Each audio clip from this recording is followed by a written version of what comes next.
I hate visiting here. I hate that my wife of 42 years is dead.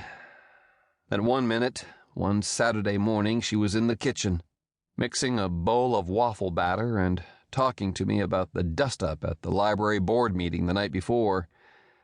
And the next minute, she was on the floor, twitching as the stroke tore through her brain. I hate that her last words were, "Where the hell did I put the vanilla?" I hate that I've become one of those old men who visits a cemetery to be with his dead wife. When I was much younger, I used to ask Kathy what the point would be. A pile of rotting meat and bones that used to be a person isn't a person anymore. It's just a pile of rotting meat and bones.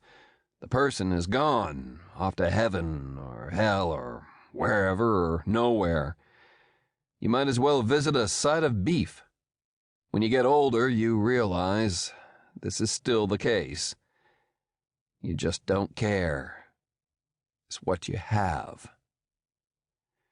For as much as I hate the cemetery, I've been grateful it's here, too. I miss my wife.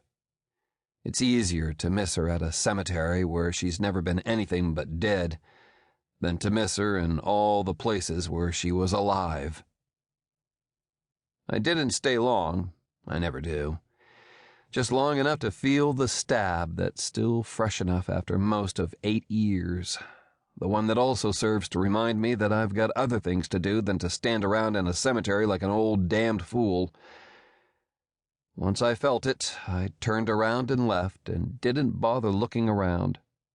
This was the last time I would ever visit the cemetery or my wife's grave, but I didn't want to expend too much effort in trying to remember it.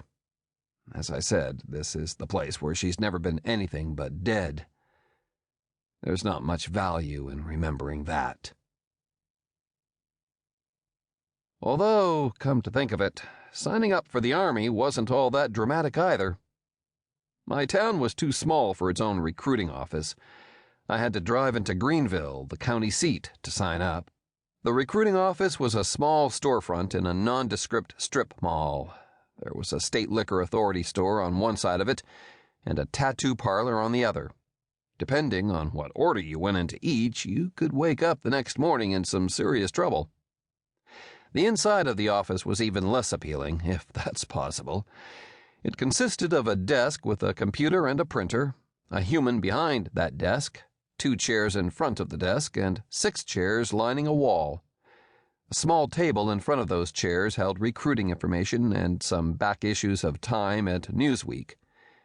Kathy and I had been in here a decade earlier, of course.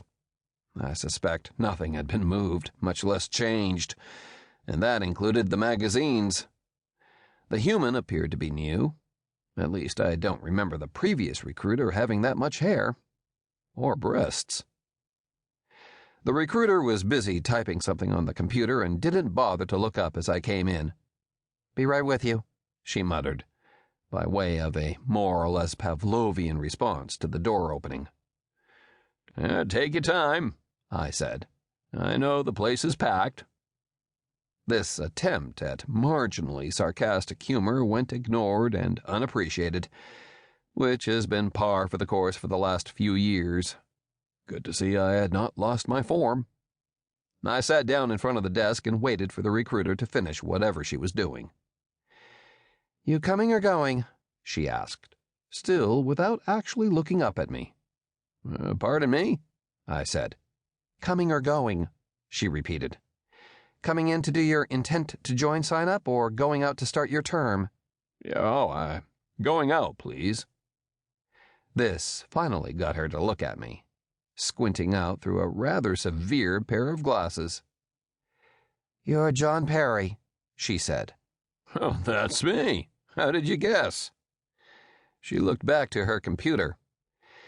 "Most people who want to enlist come in on their birthday, even though they have 30 days afterwards to formally enlist. We only have 3 birthdays today. Mary Valerie already called to say she won't be going, and you don't look like you'd be Cynthia Smith."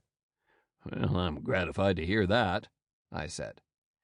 "And since you're not coming in for an initial..."